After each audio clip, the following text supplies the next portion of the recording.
When you open up and log into your Hatch embroidery software, do you sometimes see this white screen or get this user session error? Hi, I'm Brenden from Wilcom, and I'd like to have a frank discussion with you about these two issues that you may have seen or experienced in your Hatch embroidery software. But let's start with what is the cause of those errors. Now, when you log into your Hatch embroidery software, that login screen is basically a mini web page. It's a web app that loads and lets you log into your Hatch embroidery software.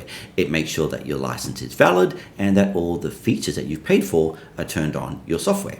Now, like all web pages, we deploy a whole bunch of different technology to get that to work, like HTML, CSS, and JavaScript. The JavaScript framework we use is very common. But in Hatch 3 and earlier versions of Hatch 4, the version we use has one slight limitation. It has a tendency to cache itself on your local computer.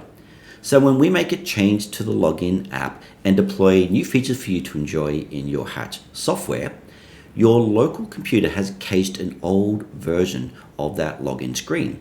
So when you open Hatch, it looks for what it expects to be the new login screen, can't find it, and that's when one of those two issues can occur. Now, if you do have Hatch 4, you should go straight to our website at hatchembroidery.com/download and download the latest version of Hatch 4 to make sure you get that latest login screen. But even if you've done that, you still might get that problem because you may still be caching the local version of that older Hatch login screen. So how do we resolve that? We're going to walk you through that process right now. First of all, close your Hatch embroidery software. Then open up Windows Explorer. You want to browse through to your C drive, then locate ProgramData. Then scroll down and find the Wilcom folder. Then go into Hatch Embroidery. Now, if you're running Hatch Embroidery 3, go into the 3 folder. But if you're running Hatch Embroidery 4, go into Hatch Embroidery 4. Once you're in the folder for your version, you want to locate this folder here called CEF. This is what caches that local browser login page on your computer.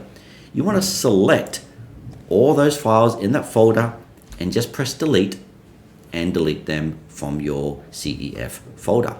When you open up Hatch, it won't have the local cached version, so it would download the latest version from our server to make sure that your local Hatch is completely updated with what it's expecting to find on our servers.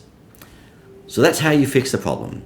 So it is an issue for some, and it will go away when you update your cached local login screen. You might also notice that some people say they don't have that problem.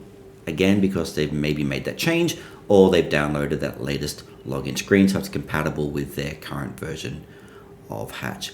It's a pain, I know, and we're really sorry, but it can be fixed if you delete that folder. Of course, if you need more help, reach out to our team at help.hatchembroidery.com. Thanks for your time.